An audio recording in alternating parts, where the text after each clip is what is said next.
Hello, welcome to This All Stops When We Start Talking About It. I'm Jill Carlson. I'm the attorney that's involved in this matter, and I'll also be your narrator today.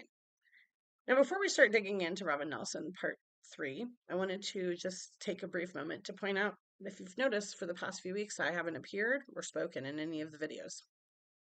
I chose to do this deliberately because one of the favorite things that first Christian Hatfield liked to say about me to deny me any sort of assistance was that I had an antagonistic tone or my tone was inappropriate. I think that's because I'm a woman. I think that was something they thought could trigger me into reacting poorly so that they could try and do something to me. Because I think they knew exactly what kind of mess Sheriff Wilson had got himself into. And instead of doing the right thing and protecting these children and my client and me by extension, they decided to back their corrupt brother in blue. And so they started just calling me names. I have never been accused of so many things by opposing parties and court professionals than I was since September of 2023. Things I never did, things I was never allowed to defend myself about. I had arbitrary restrictions put on my speech by William First on more than one occasion when I did absolutely nothing. And again, I think it was all a ruse to try and get me to react poorly so they could throw me in court for or jail for contempt or try to charge me or say I was threatening a judge. Luckily, I'm smarter than all, so didn't work out. Anyways, long story short, I am on this video today because it does require a little bit of descriptions. I could just show you documents, but you wouldn't get the full context of everything. So that's why I'm here. No makeup. We're appearing from my studio kitchen apartment in Kansas because I'm clearly thriving as a result of everything that these guys did to me. And so, I'm going to get into the story of how we tried to protect this child from the criminal Robyn Nelson today.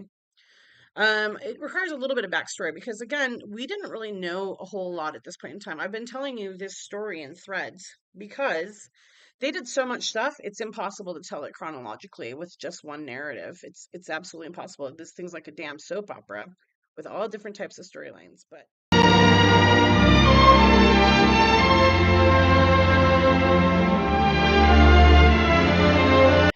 when we were trying to figure out who was involved in the conspiracy to frame my client for child abuse, we knew it was going to be child professionals. We've been telling the court that in court records since 2017 that the mother was going to misuse child professionals to try to frame the father for child abuse or domestic abuse, documented over and over again in the court case before William First took the bench January 24th, 2023. Anyways, getting back to the story, we knew it was going to be a child professional. So I was like, okay, well, it's got to be a teacher or something. And I started asking my client right at the beginning, like, who could be involved? And that's when he brought up Robyn Nelson. I've never heard of Robyn Nelson. I didn't know who she was, never met the woman in my life. Still don't know what she looks like, just besides a little picture of her on the internet, which I think is probably like 10 years old. Regardless, my client notified me about the recording with Robyn Nelson. He hadn't told me about that back in July of 2023 when that call happened because at that point in time we were just negotiating over child support. We didn't even have a child support case pending. The court case was closed at that point in time. So I think he thought it was just more of mom and me shit and decided to just shut it back down again. Makes sense. Excuse me. Anyways, so long story short, I started digging into Robyn Nelson. We keep trying to get school records. The school was absolutely horrible to my client with regards to school records. They gave them to him at first. Charlotte Force was real sweet to him. And then we realized once I got it, because I knew what I was looking for, that she gave him about 10% of the child's records.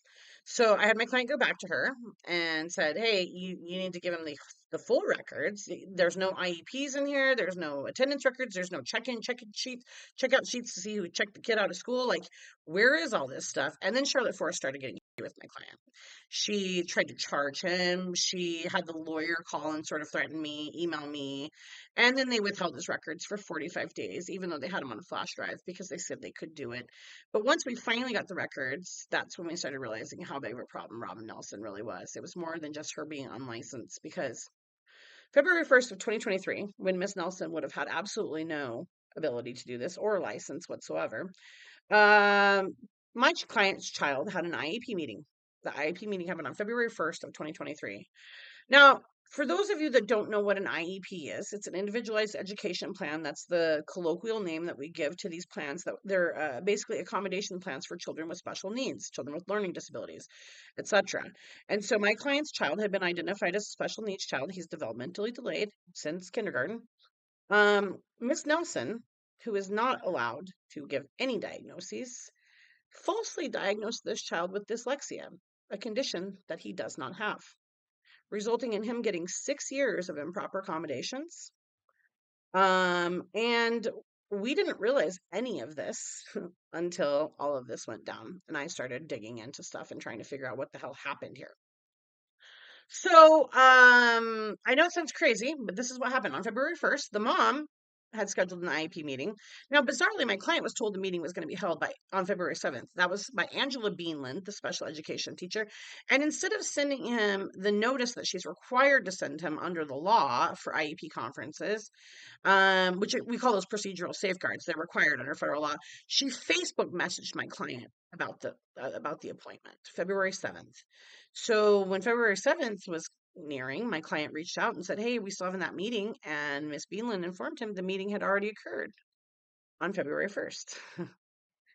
Now again, at that point in time, there wasn't a whole lot going on. Well, we were doing child support litigation, but no fake allegations that we were aware of. So my client kind of let it go. But once we got the records, we saw that on February 1st, the mother was not in attendance at the IEP meeting either. No. The two individuals who attended to give parental input without my client's knowledge or consent were Mimi and Robyn Nelson. Now, the concern with Robyn Nelson is, first of all, she gave the kid a false diagnosis, which resulted in him getting improper education for 6 years, which is bad enough. Then she also tried to give parental input over my client without my client's knowledge or consent, which is a complete over abuse of her authority or her profession whatsoever. That's inappropriate. On top of that, we're now aware that Robyn Nelson made this child a number of false diagnoses that a number of educators and medical providers just took as gospel and ran with.